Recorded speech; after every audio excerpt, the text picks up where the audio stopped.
Is there truth behind the rumors that this will be the last Godsmack record, but not the end of Godsmack, so to speak? Yeah. But the last studio record, is this the last time you guys are going to the studio to record stuff? Yeah, man, that's the question, isn't it? It's not rumors, man. You know, Sully has come out and said it, and I've been saying it now in interviews and such. It's true because there's basically three reasons. You know, we all sat down. Sully came to us too. This was his idea, and the dude is a genius. You know, I say it all the time, but it's true. So many things about our career that weren't conventional, from 4 years apart on records, and just the way he runs it is pretty original and pretty genius for the longevity and success of this band, which we've had longevity and success. So, you know what I mean? Yeah, absolutely. But so, he came to us and said, guys, I'm thinking about this being our last one. He has his reasons, but basically we all four had our reasons why we all liked that idea and agreed after having sat down and talked about, both sides of the coin and why. So basically, the first elephant in the room is the age thing. And that was my thing. I love and respect all those bands like Priest and, Cheap Trick or whatever that keep on going, and they're just badasses till their 70s and, and half the band's gone or whatever. Sure. Love and respect to those bands, but I never wanted to be like that. And I always had the mentality of, achieving my dream, climbing my mountain, and then going out on the top of it, right?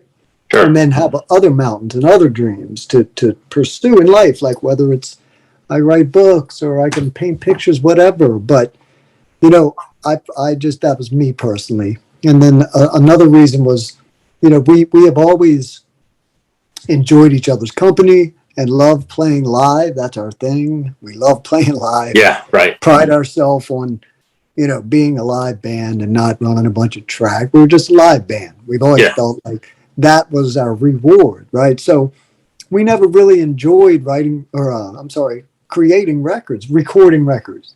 Like writing the records, that period of creativity, that's the fun part. And it's the four of us in room, making music, creating music. And so that's beautiful. But then, the actual making of records, it's a big, you're in the machine, number one. Yeah. Like Roger Waters' machine, right? You're in this machine, and so now you're making this product, and you have to go and do what's called cycle tours, which are year-long tours. And there's lots of pressure on a band like us, that are trying to keep our success. You know what I mean? Like what we didn't want to be is that band that, we'll stay together so long, it starts fading off, and the sales go down and the size of the venues go down and everything goes down. And at the same time, we're older. And so we're not as probably, on fire, which leads to the third point of why a final record, which was, to me, again, I could speak for myself, but I've said all these things when we agreed to make it our final record. And so, I feel like, hard rock, heavy metal, punk, these are aggressive, young man's music with, you're to be real anyway, you're full of aggression and piss and vinegar, man. Right. And like, and like, this is how we got it out. Like we were that. And when Sully's screaming, I stand alone or whatever, we're now in our 50s and we're happy dudes. We're successful dudes, and we're like happy. We're all, how many bands could say over 2 decades and we're still, really good friends. Yeah. Really good friends, all of us, like with the four of us are like brothers and we have fun together and all that. And so the pressure of having product to sell and having to tour and you're at the mercy really of your art. And, we'd like to make it again where our reward is playing live. And so, we can alleviate all that, like being in the machine and having to tour when we're told or when we need to sell a product. We don't need to sell a product. We've been doing this well over 20 years and we are financially stable. You know what I mean? Like, right. We're not looking to buy mansions at this point in our life. We have our houses and cars or whatever, and it's not about making money to us anymore. You know what I mean? And so we like to make money. Don't get me wrong. I'm not sitting here being a saint or something. I mean, Of course. I want to go and get paid to play drums. That was the dream part of the Sure. mountain I climbed. You know, we feel we deserve it, and so, you know, and then the final thing was the old so many songs already in this country where we this is our country where radio has made us successful here. Sure. Thank radio for that. And so, you know, if you look at, you know, and I'm not bragging, I'm saying it was part of what we talked about of why it would be a good move for us to maybe definitely make this a final record. And it's like 12 number one hits at rock radio where we are. It's not like where Lady Gaga is or whatever. We don't care. We're at active rock radio. We've been there for 20 years. We rule it, right? And so, you know, with all the hits, God, like 27 top 10 hits or something ridiculous. And so, like, every show we play, and I talk to the fans after, and everyone is always like, why didn't you play, you know, Love, Hate, Sex, Pain? Why didn't you play this song or that? Right. Well, we already don't have enough room if we made every song a top 10 hit in the set, which, you know, you got to look at, you know, playing some deep cuts too for them or whatever. And so it's a tough thing. And so Sully had said, well, what if, man, like if this is our final record, say we get 2 hits off this one. Now we got like 14, like literally 30 songs in the top 10 over 25 years. We could do 2 nights and have every song different and be a hit song. You know what I mean? And so, but the coolest thing is that he said about this is like, when this is the cycle tour of Lighting Up the Sky, the new record is done, then we take a year off like we always did in the past. Then instead of having to get together and write another record and record it and then go and know we have 2 more years at our age to go tour and support it, he calls us, you know, after we tour 2 years on this, and we'll take the year off, and he'll call us and say, hey, let's put a monster set together and go and play, you know, a few weeks on tour or a month on tour or go to Europe or whatever it's going to be. And it's that we don't have anything to sell except for our back catalog, our songs already. So like if you look at it, and what made sense was if you look at it like from the first tour, the first record cycle tour, all the way up to the new record cycle tour, each time we do these tours, there's moments in those shows, like say it's the Oracle tour, and the moment might have been when we, you know, did Crying Like a Bitch, and we had the moving video screen, whatever that moment was that everybody was like, wow, that killed.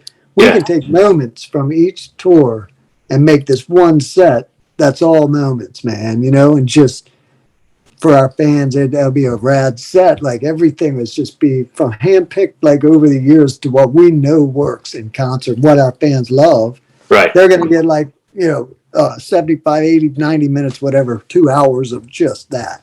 Right. And so it's a win-win because that's what we really love to do out there performing, you know what I mean? And so, and then the fans get a set of just all our baddest ass moments from fucking 25 years, you know?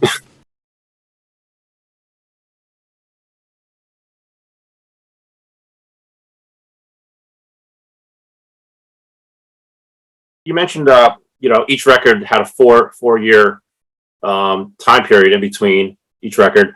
And this one was probably your longest between records, 5 years. You know, and I read somewhere that this record took about 2 years to write and produce. Is that right? And also, was it more about laying back and taking your time on this one, or did you guys try a different approach when it came to writing these songs? No, man, it was the pandemic. That's what screwed our whole. That's what screwed our whole schedule, man. We would have been 4 years. He did that on purpose. Listen to this. That's why I say genius for Sully.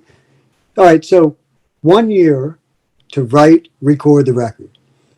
2 years to get out there and play our asses off, tour for 2 years, and then a year off. And that's the genius of it. And the thing that we know that we're blessed to be able to financially to afford to just take a year off. But what that did was because, you know, when you're touring and making records, man, you're you're together like all the time. Yeah. And Right. so, by the end of 3 years, you separate and you don't think about Godsmack. And you're writing songs for whatever is going to be the next record, but you take that year off and you relearn your family or your dogs or Yeah. pets and your pillow, your bed, your whatever. You go home and you separate from the machine, and then when you come back, you're excited again. Everything's fresh again. You want to see your guys and write music and create this energetic record. And so that year off that we were blessed and lucky enough to be able to take is Sure. part of the 4 year plan. 1 year, write and record. 2 years, support, play for our band. Take a year off, man, and reflect on it all and write music for the next one. You know, It's a like, great 'cause recipe. it's a great recipe, and it worked. It worked. And so, like I said, the pandemic added the extra year to our thing. So what Yeah. happened was, I could tell you real quickly about the writing. So we come down, 2020 happened, and we came back from Europe in like December. Christmas happened. We did January, February. This is supposed to be our year off anyway, right? Well, when we came back to America after that December, that European tour, Mhm. uh, and Christmas passed, and we had released our fourth single after three number ones, right? And it went number one. So we get back from Europe, we have a fourth single, number one. Like, we've never had more than two on the same record.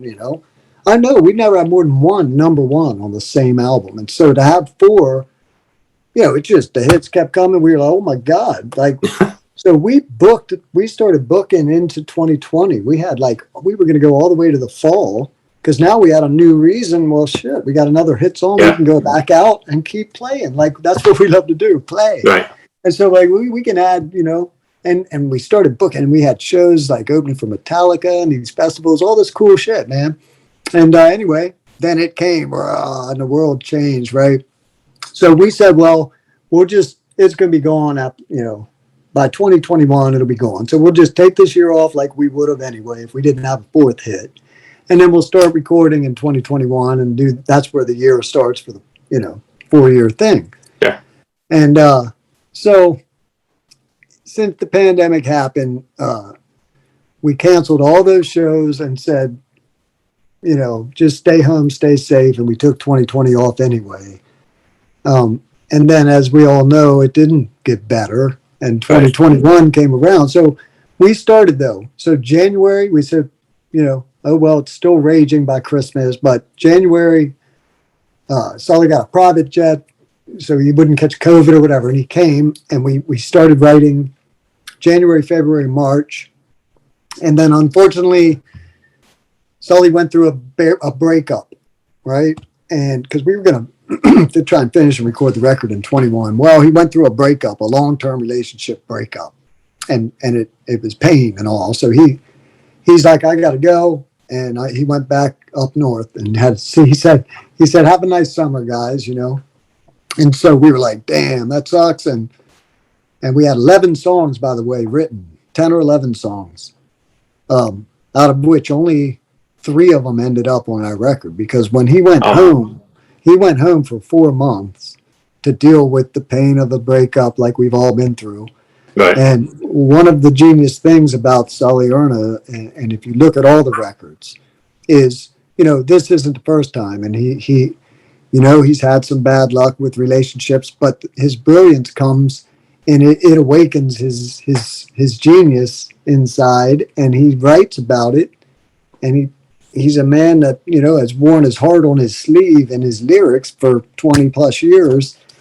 And so, we were, as upset we were, poor guy, our friend, we knew, Robbie, Tony, and I always go, well, we're going to get some hits out of this one. It's just the way he is. And so sure enough, he goes home for 4 months. He comes back. We scrapped like 8 of the songs that we had for our new record. And he had all this ammo, man, and just really good stuff, lyrically and musically. He caught fire from he's sometimes one of those guys that can take pain and just, release it through music, and it's real.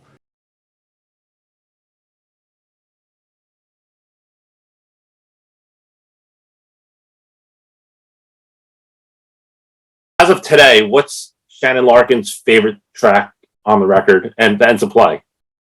Well, me and Tony jammed today. Oh, okay. And we've been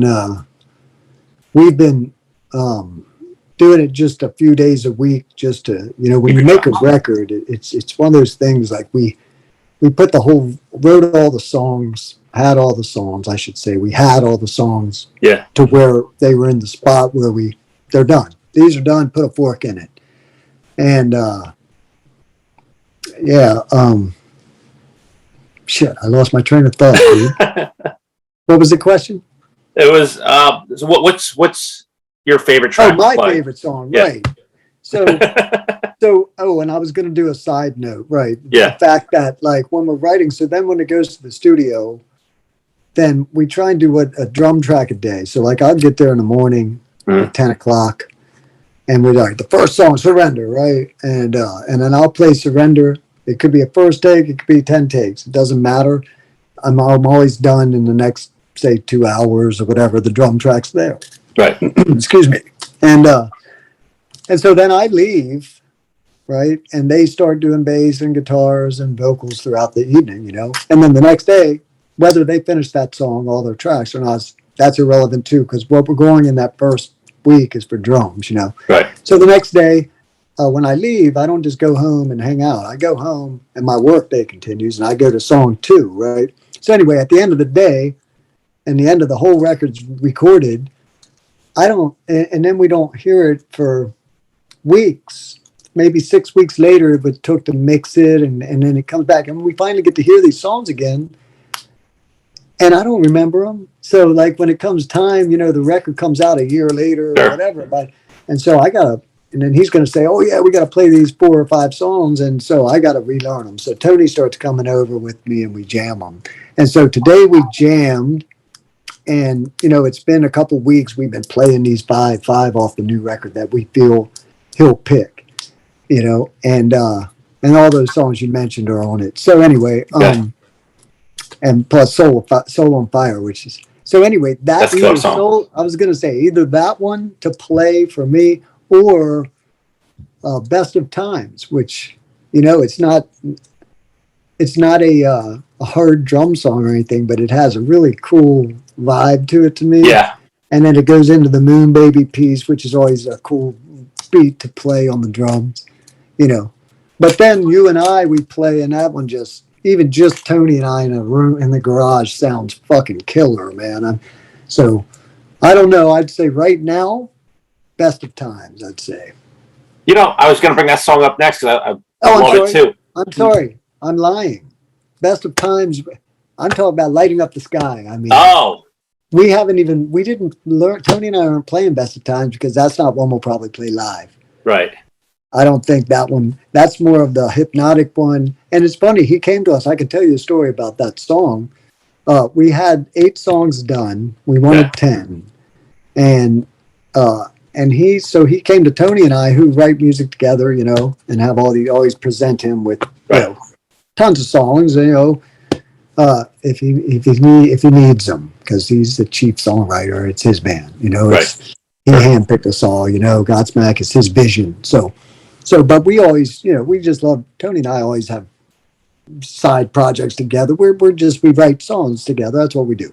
Right. Anyway, he's like, yeah, dude, I need some kind of mid-tempo, hypnotic thing, because another one of his geniuses is, making records, that are what we like to say bodies of work that have valleys and peaks and takes the listener. They're made to be listened as a record, not as a single, one song.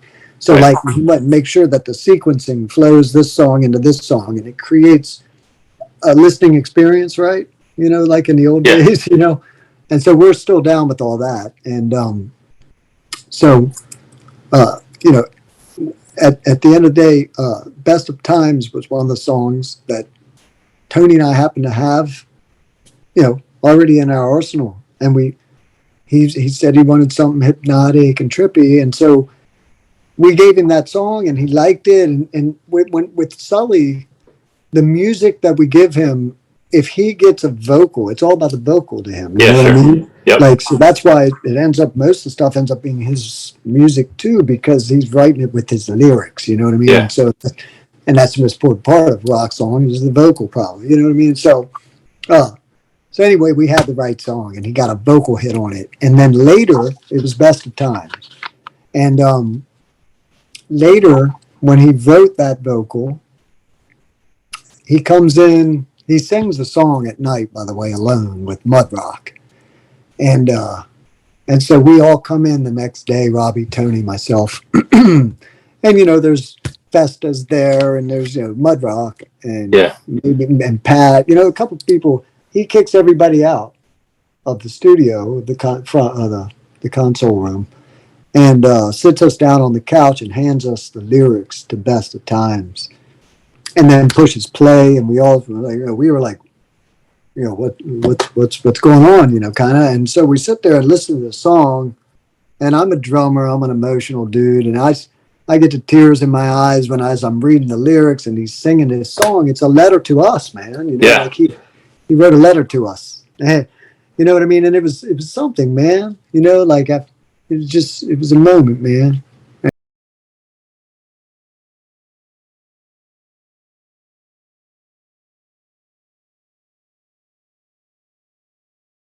So how do you think that this record holds up to the previous records? Well, this one, I think it's obviously our best work. It's obviously a culmination of decades of being together. There's something you can't buy or sell in this business, and it's called chemistry. Yeah. And we got it. We got it. We know we sound like we sound. We can try and write a disco song, and at the end of the day, it's going to sound like Godsmack. You know what I mean? So, you know what I mean? I every band says it, but I'll say it. It's our best work. And when I heard it sequenced at the end of the day and listened to the lyrics and just felt what I talked about earlier, the ride that you go on and experience a whole record, 45 minutes of ups and downs and in-betweens.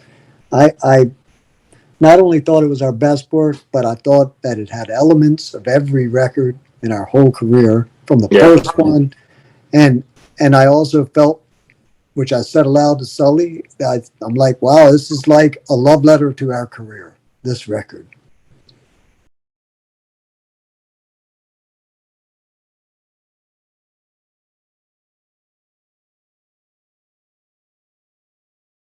What about the Apocalypse Blues revival? Anything there? Yeah, man. The Apocalypse Blues revival is alive and well. We've made a new record. I got a bunch of news about that I don't even want to share yet because there's been some member changes or whatever. But it's great news, honestly. And added a keyboard player. We're going to put a record out this year. I promise. Good. That was some good shit. That was some good stuff. Well, you know, thanks, man. Yeah.